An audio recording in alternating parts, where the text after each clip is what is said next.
You ask Tiger to solve. This deals with linear equations with one unknown.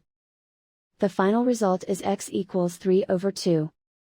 Let's solve it step by step. Simplify the expression. Expand the parentheses.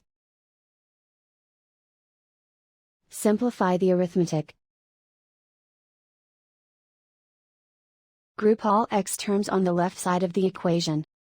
Subtract 3x from both sides. Group like terms. Simplify the arithmetic.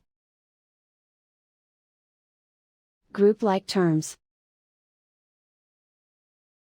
Simplify the arithmetic.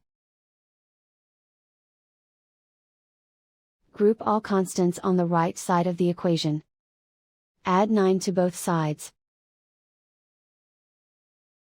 Simplify the arithmetic.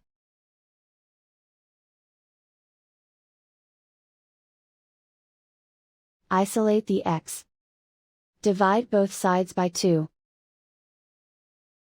Simplify the fraction.